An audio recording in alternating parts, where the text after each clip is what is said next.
Cabrera y Wilder Castillo. Angie, para presentarla y dar un poco de información acerca de cada uno de los ponentes en esta mesa. Angie es estudiante de último año en la Escuela Profesional de Arte de la Universidad Nacional Mayor de San Marcos, ilustradora digital y tradicional independiente. Su línea de investigación gira en torno al campo de los estudios culturales y distintas manifestaciones artísticas con interés en la difusión, preservación y promoción del patrimonio cultural. Y Wilder Castillo, al igual que Angie, estudiante de pregrado de arte de la Universidad Nacional Mayor de San Marcos. Buenas tardes con todos y vamos a dar inicio a la mesa. Angie, tú puedes comenzar. Bien, ante todo buenas tardes a todos los presentes y muchas gracias por la invitación. Como mencionó Thais, mi ponencia se titula Análisis literario y cinematográfico del terror japonés, el caso de Dark Water. Como sabemos, tanto la literatura y el cine nos narran historias a través de medios diferentes, y es en algunos géneros en específicos que pueden compartir estos medios la misma intención. Claro, ¿no? Sí.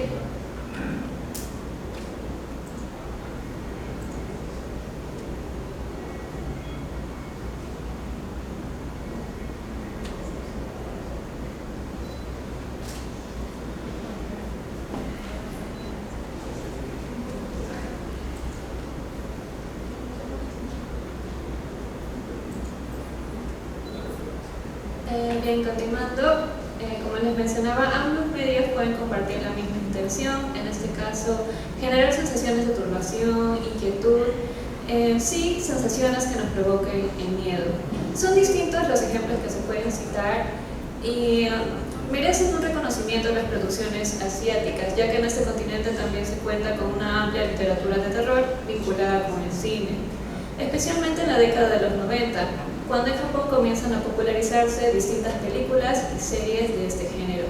En cuanto a literatura, en esta década, un nombre destacado es el de Koji Suzuki, un escritor de terror japonés y también de ciencia ficción que ha hecho distintas obras y también ha ganado distintos premios, con Rakuen en 1990 o con su obra Ringu en 1991, obra que lo catapultó a la fama internacional. Unos años después, él publicó su colección de cuentos llamados Dark Water. Dark Water se publicó en 1996 y su título original es Konomurai Misu no Sokokara y consta de 7 relatos cortos con un epílogo y un prólogo. En este caso, el relato de interés es el primero, llamado Agua que se agita o Fuyu Suru Misu, el cual inspiró los films posteriores. En esta historia, el autor nos narra la vida de Yoshimi Matsubara, una madre soltera que tras el divorcio con su esposo pasa a vivir a un edificio de 7 pisos en el distrito de Minato con su pequeña hija Ikuko.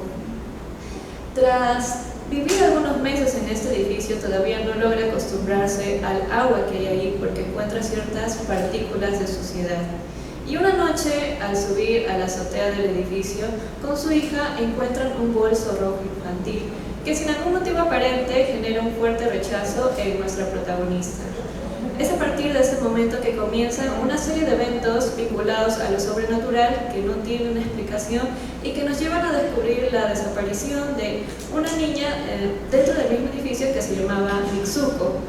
Y tras una investigación más profunda de Yoshimi, llega a la supuesta conclusión de que esta niña, Mitsuko, habría tenido un accidente y habría caído al tanque de agua que se encontraba en la azotea del edificio.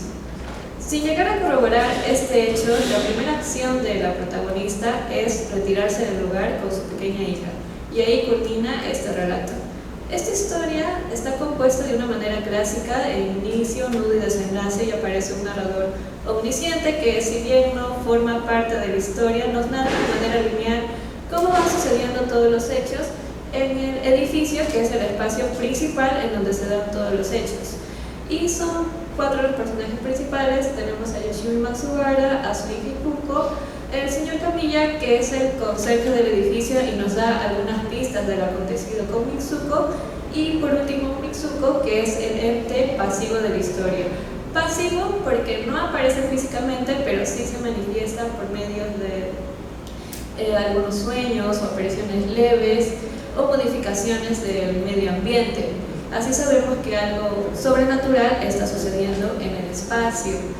Y bien, aparte de este suspenso que nos genera el autor, él también nos habla de distintos temas en este texto, todo relacionado con el contexto japonés de la década de los 90, que estaba atravesando una crisis tras el estallido de la burbuja financiera inmobiliaria en Japón. En un aspecto social, la tasa de divorcios había aumentado, también por ende el número de familias monoparentales. Y precisamente en Japón, en la figura de la madre es en quien recae totalmente la responsabilidad de su hijo. Y eso lo podemos ver a través de nuestra protagonista, que es una madre soltera, que ella se encarga completamente de su hija y la presencia del padre es prácticamente nula. Asimismo, otra relación directa es el espacio en donde se desarrollan los hechos. Tras la crisis inmobiliaria, muchos precios de los inmuebles habían decaído y precisamente Yoshimi había conseguido este alquiler del edificio por un precio debajo del valor del mercado, pero no se trataba de un edificio en buen estado, era un edificio antiguo, un poco desgastado, porque inicialmente estaba destinado a ser una oficina laboral y no contaba con los requisitos necesarios para albergar una familia.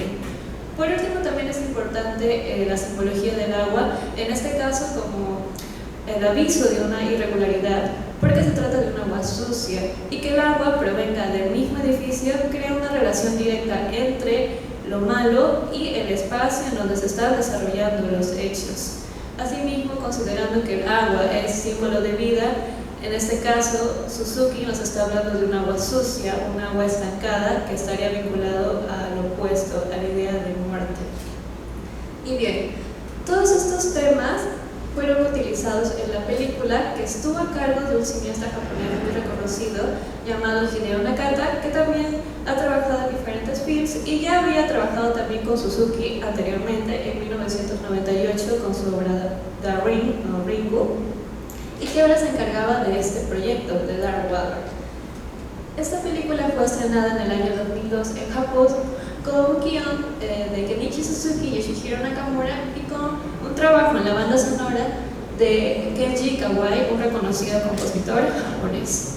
En este caso, el trabajo de Nakata se trataría de una ampliación del relato de Suzuki. Hay una adición de personajes y modificación de sucesos que en general no alteran la esencia central del relato literario. Si en el texto de Suzuki teníamos 4 personajes, en este caso vemos que el número se incrementa. Ahora incluso la figura del padre aparece y genera una disputa directa con nuestro personaje principal, con Yoshimi, por la custodia de su hija. En la película también podemos conocer el espacio donde se desarrollan los hechos. Vemos el edificio, que es un edificio en mal estado, que sufre de humedad, y eso no es casual por la situación que ya nos hablaba Suzuki sobre el contexto japonés de esa época. Aquí podemos ver también una mayor conexión con los personajes.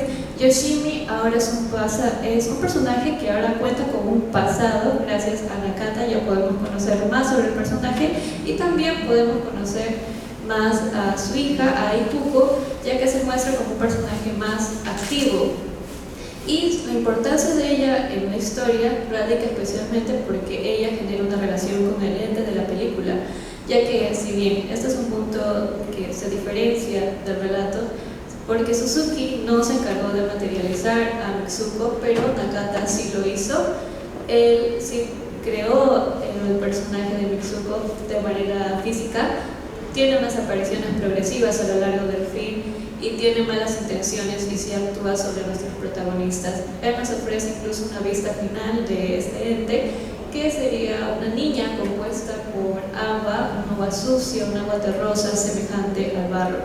Esta aparición de este personaje en sí modifica el final de la historia, porque si bien en el relato de Suzuki culmina la historia con la huida de Yoshimi y su hija del edificio, en este caso Nakata nos ofrece el sacrificio de Yoshimi por salvar a su menor hija, ya que Mitsuko se lo lleva por medio del agua sucia.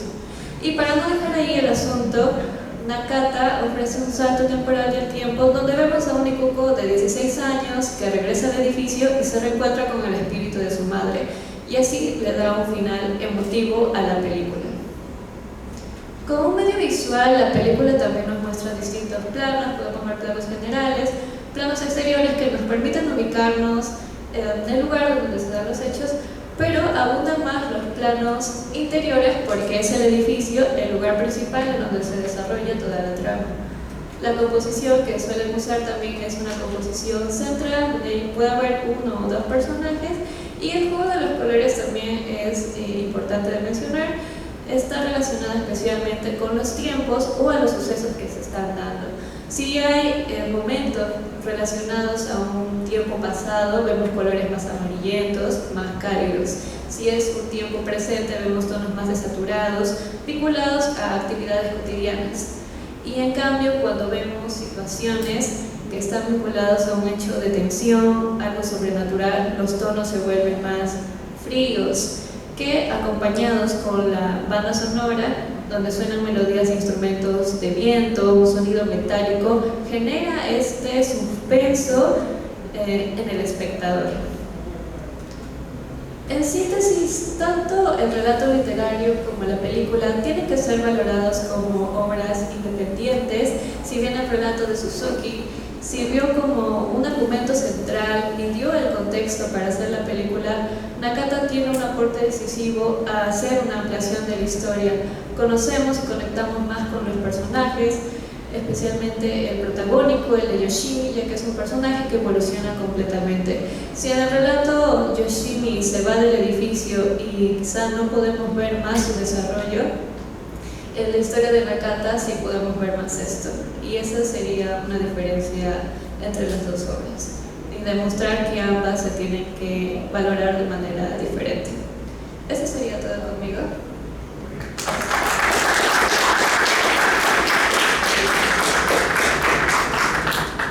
Bien, continuando con la ponencia, Wilder.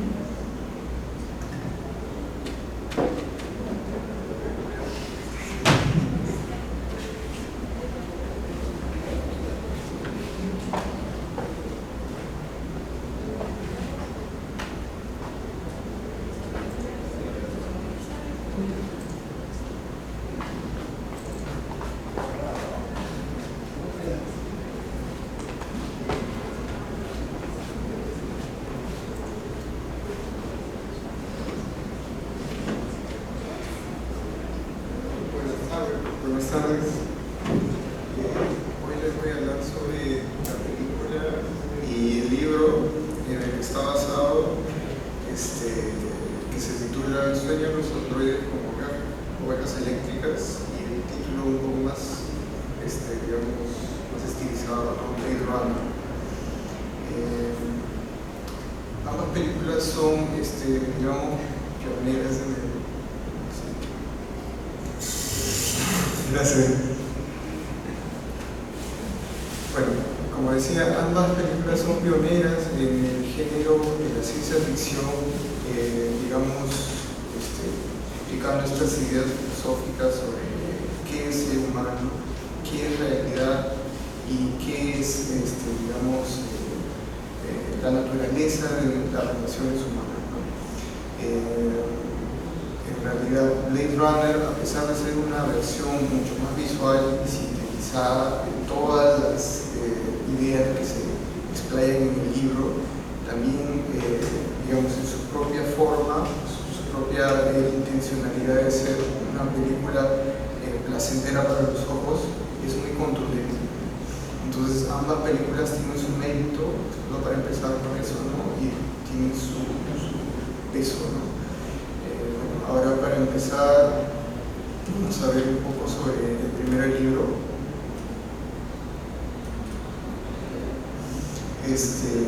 Aquí tienen las carátulas de las dos películas del libro, efectivamente.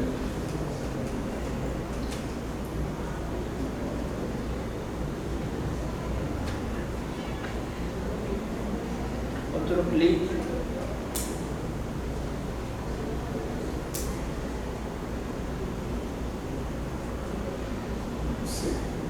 Eso en un minuto.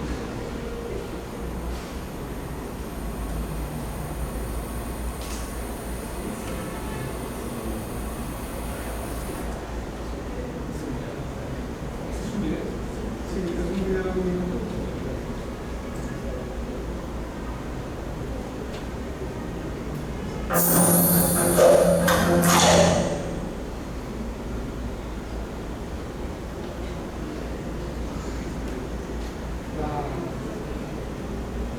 Hay que imaginar que avanzan las imágenes.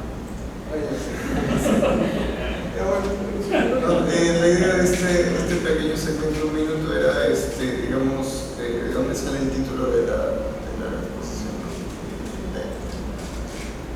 Es del segundo 2.15, 2 minutos 15 segundos.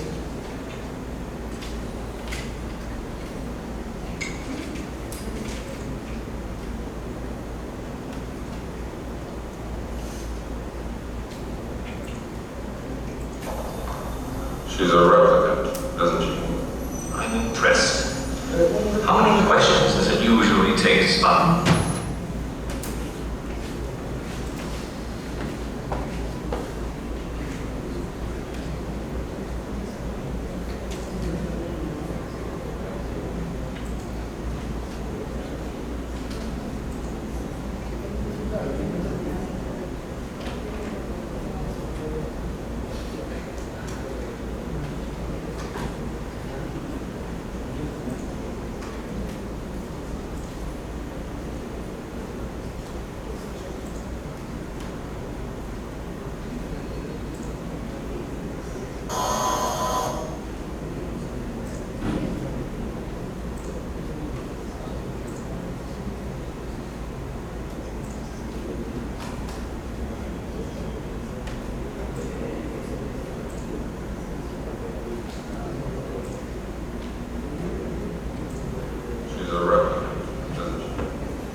How many questions? 20, 30 cross-reference. Took more than 100 for Rachel, didn't it? She doesn't know. She's beginning to suspect, I think. Suspect? How can it not know what it is? Commerce is our goal here at Tyrell. More human than human is our motto. Rachel is an experiment, nothing more. We began to recognize in them strange obsession. After all, they are emotionally inexperienced with only a few years in which to store up the experiences which you and I take for granted. If we give them the past, we create a cushion, a pillow for their emotions, and consequently we can control them. Memories. You're talking about memories.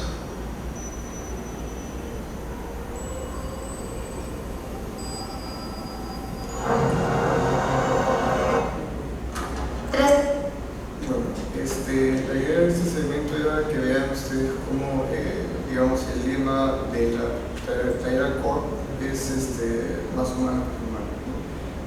Pero esto en realidad ya, como vamos a ver en el discurso del libro de Philip K. Dick y también en la película, supersede todo ámbito, digamos, comercial o digamos, tan centrado en un ámbito práctico, ¿no? Es algo que se va a ver incluso en las relaciones con los androides y los humanos. Y bueno, ahora les vamos a hablar les voy a hablar sobre primero la biografía del autor.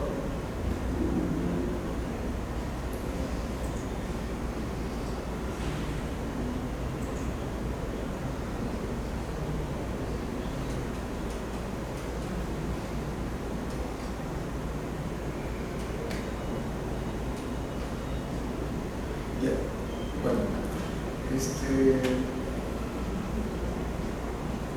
Philip K. Dick nació en Chicago en diciembre de 1928, hijo de padres separados. Se mudó en su infancia y con su madre a Berkeley, California, donde vivió casi toda su vida. Se convirtió en un autor publicado en 1952. En 1955 publicó su primera novela titulada Soda Lover. Dick produjo una sorprendente cantidad de material durante 1950 y 60, donde se encuentran To Andrew Stream of Little Chip, The Triste Matter of Barbara Eldridge y The Man in the High Castle. Tuvo una vida personal severamente caótica. Dick se casó 5 veces y era un usuario constante de drogas como el anfetamina. Philip K. Dick, a pesar de su fama y reconocimiento como autor de ciencia ficción, nunca tuvo estabilidad económica. Trabajaba para editoriales de baja paga y solo recibía el dinero del avance por sus historias, mas no regalías. En realidad, la razón por la gran cantidad de actividad produciendo novelas se debe a la necesidad de Dick por recibir el dinero por adelantado para sobrevivir. Hacia el final de su vida alcanzó un poco de éxito gracias al dinero que recibió por los productores de Blade Runner 1982.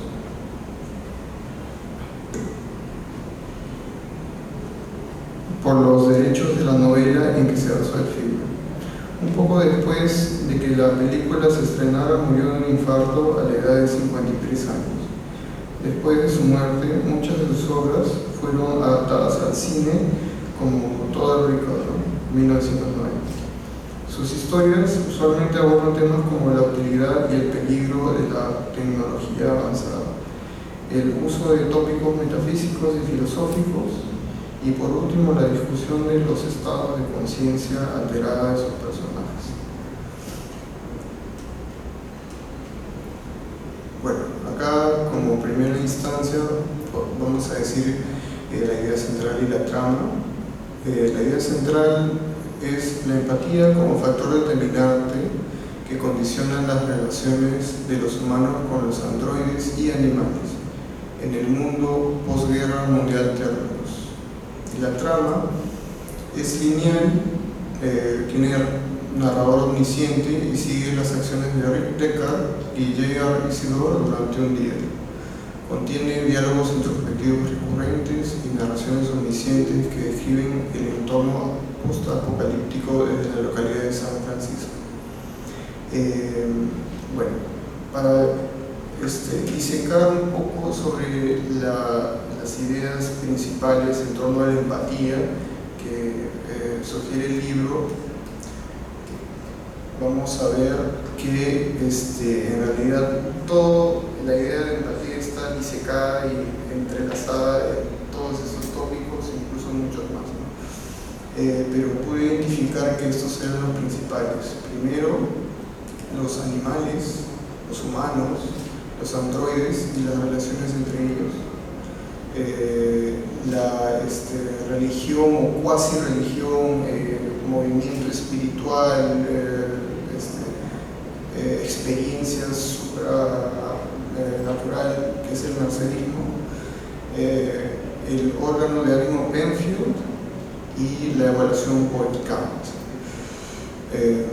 Bueno, es en realidad el mundo en el que, dentro del que estamos hablando, trata sobre un mundo donde pasó la llamada Guerra Mundial Terminus, donde casi todos los animales están extintos, las ciudades están en ruinas, los humanos han emigrado a colonias extraterrestres y los que quedan atrás y se quedan en la Tierra sufren cambios irreversibles en sus cuerpos y también en sus facultades mentales, ¿no?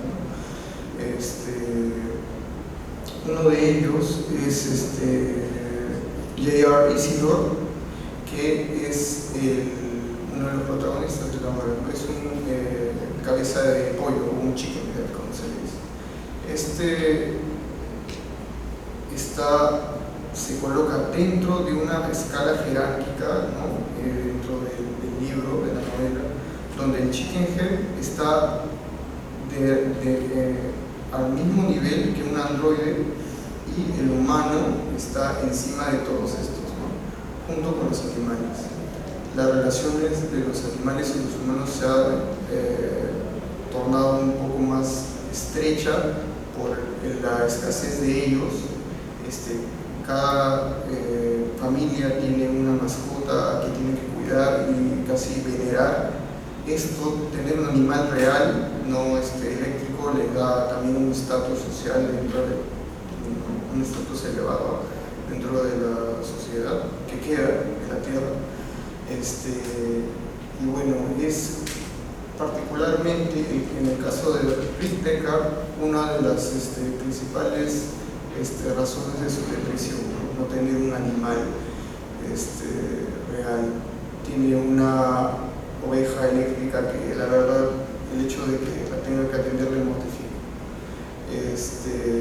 También su esposa Irán sufre de depresión, un estado digamos de total apatía y digamos contra su entorno, no le interesa nada.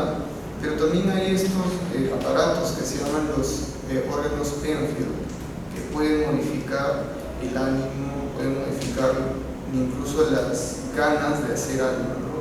O sea, en realidad los humanos, por este artefacto, pueden modificar su tristeza, si quieren sentir tristeza, alegría, digamos, todo este rango de emociones que podemos tener, lo que hace incluso la experiencia humana en este entorno un poco, digamos, desacreditada, ¿no? Un poco, digamos, puesta en cuestión.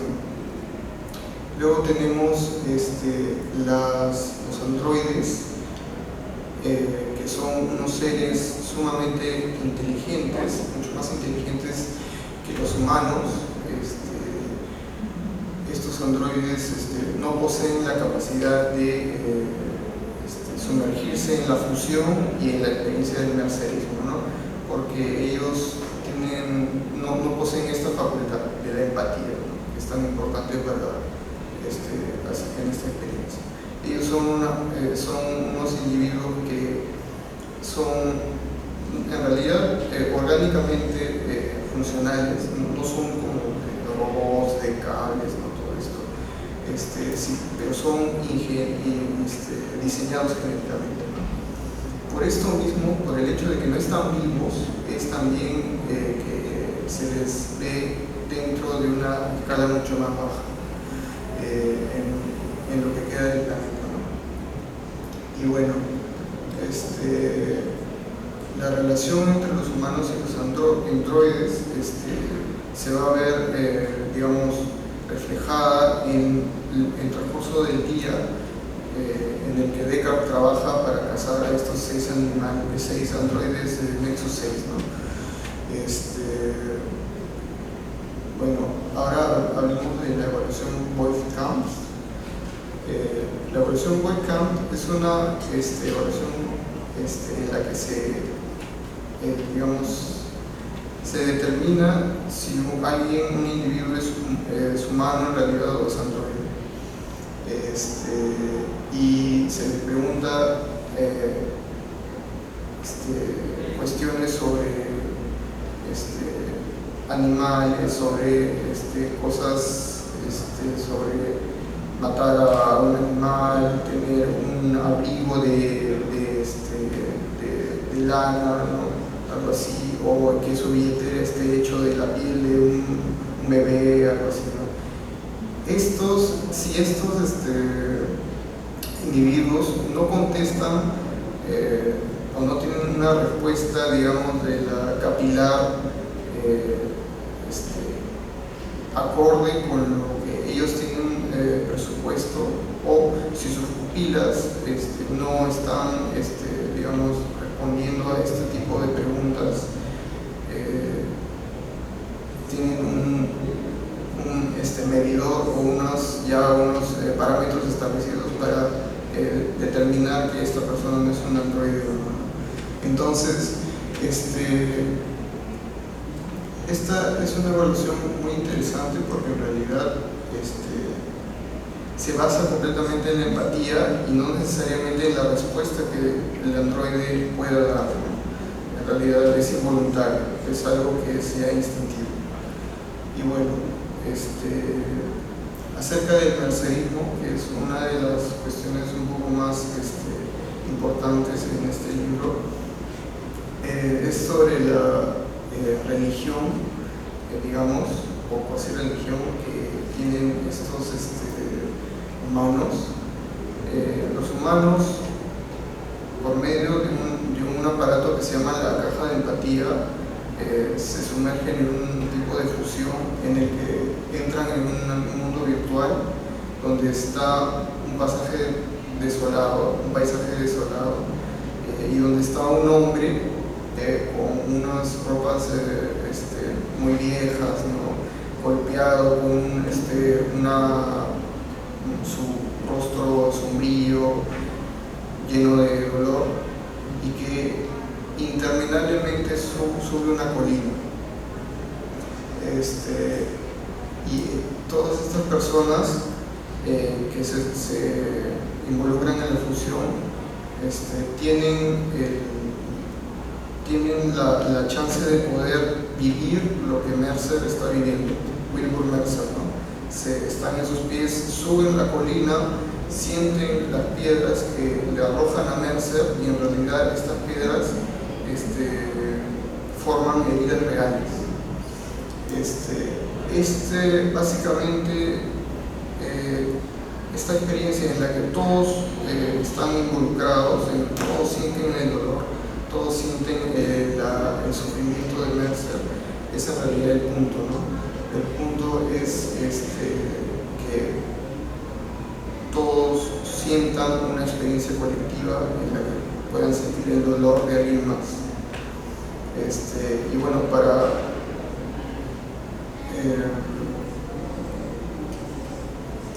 completar esta idea,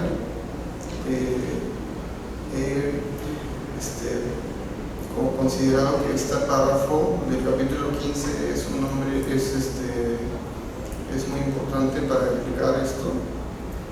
Dice así: un hombre se situaba delante de él, una luz trince sus ojos, cansados y saturados de dolor. Mercer, dijo Rick, soy tu amigo. El viejo dijo, pero debes seguir como si yo no existiera. ¿Puedes entender eso? Él extendió sus manos vacías. No, dijo Rick, no puedo entender eso. Necesito ayuda. ¿Cómo te puedo salvar? El viejo le dijo. Si no me puedo salvar yo mismo. Le sonrió. ¿No puedes ver? No hay salvación. Entonces, ¿para qué es esto, hermano? ¿Para qué sirves tú? Para mostrarte que no estás solo. Yo estoy aquí contigo y siempre lo estaré. Anda, cumple tu cometido, aunque tú sepas que está mal. ¿Por qué? Rick dijo. ¿Por qué debería hacerlo? Renunciaré a mi trabajo y emigraré. El anciano le dijo, vas a ser requerido para hacer mal donde sea que vayas. Es la básica condición de la vida, de ser requerido de velar tu propia identidad. En algún punto, toda criatura que vive debe hacerlo. Es la última sombra, la derrota de la creación. Es la maldición en marcha, la maldición que se alimenta de toda vida, en todo el universo. Y bueno, esto es básicamente uno de los principios sobre lo que trata el mercerismo, el dolor colectivo. También hay otros principios que se pueden decir sobre esto, como solo matarás a los asesinos, que es una de las, de las ideas que justifican la labor de Rick Deckard como un cazador de recompensas, ¿no? Él veía a los androides como agentes que eran depredadores, ¿no? Que no tenían empatía hacia los demás humanos y los animales, por tanto su campaña estaba justificada. Luego esto va a cambiar, porque él va a sentir empatía hacia un androide, lo que cambia totalmente su manera de pensar, es totalmente un cambio de paradigma completo para él, ¿no? Justo cuando empieza a sentir atracción sexual por un androide, ¿no? Por Luba Luft, que es una cantante de ópera, que según él sería de gran ayuda a la sociedad, y también Rachel Ross, ¿no? Otro ideas del mercerismo es que la vida es sagrada.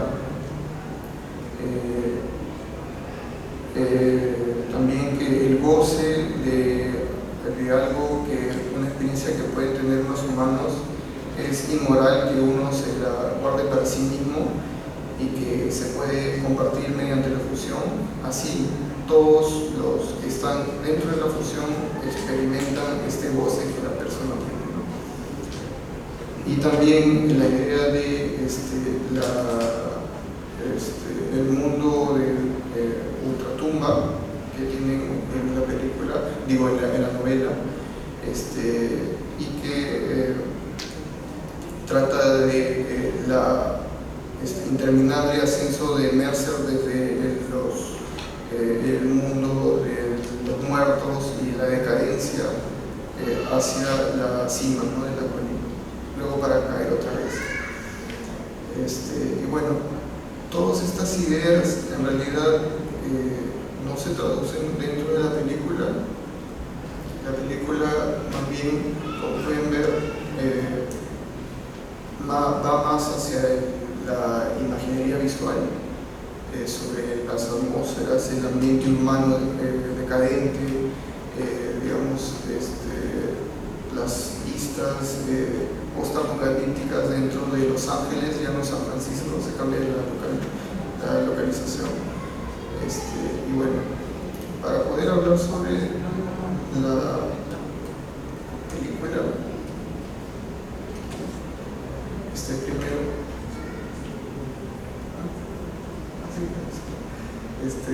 vamos a hablar brevemente sobre el director. Ridley Scott, director de filmes inglés, nacido el 30 de noviembre de 1937 en Durham, Inglaterra. Su padre fue militar y su familia vivió en muchos lugares diferentes durante la Segunda Guerra Mundial. Después de la guerra se establecieron en Teesside, al norte de Inglaterra. En su juventud asistió a West Hartlepool College of Art y se tituló como bachiller en diseño en 1958.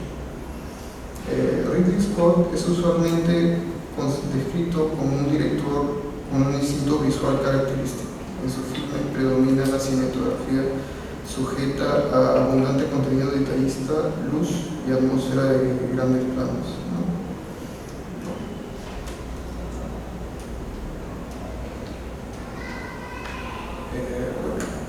Consideré importante la evaluación Boy Scout que le hizo réplica a Rachel, porque pues, se puede ver en realidad cómo se usan estos parámetros para identificar la empatía hacia los animales y para poder identificar si alguien es androide o no. Si alguien no responde acorde hacia alguna maldad que se le haga a un animal, particularmente en ese entorno donde los animales son escasos, entonces se considera un parámetro para poder determinar si es un androide o no. Esto sí es fiel al libro, ¿no? En la película también se ve bastante que los androides en realidad sienten, digamos, confraternidad de uno hacia el otro, ¿no? Lloran por si alguien ha sido asesinado en su grupo, sienten preocupación por sí mismos. En particular, la idea central del filme está en Roy Batty, ¿no?, y en su empresa de querer vivir más. Esta empresa le lleva a regresar a la Tierra de las colonias extraterrestres para poder hablar directamente con su creador y pedirle algún tipo de modificación en su diseño de ADN para que pueda vivir mucho más, ¿no? Esta es una de las escenas que más tocan esta idea, ¿no?, que de Roy Batty al querer buscar más vida para tener muchas más experiencias, ¿no?, como lo va a confesar al final de la película en su breve discurso sobre sus experiencias que ha vivido y que ha visto con sus ojos fuera del planeta, ¿no? Esta empresa, aunque sea, digamos, en particulares instancias se podría discutir que no es tan humana, sí le da una dimensión, digamos, especial que particularmente le da un tipo de contemplación hacia Rick Deckard, que lo mira y ve que en realidad es alguien que no es un trabajo, un robot, un androide sin ningún tipo de apreciación por la vida, ¿no? En realidad buscan estas entidades querer vivir más para experimentar la vida.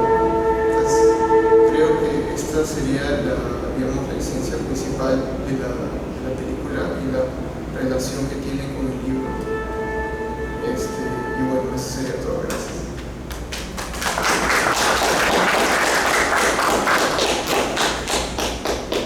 Bien, con la ponencia de Wilder terminamos y cerramos esta mesa. Agradecemos a los ponentes, Wilder Castillo y Ani Cabrera por su presencia, y vamos a hacer un pequeño receso de 5 minutos para continuar con la última. Gracias.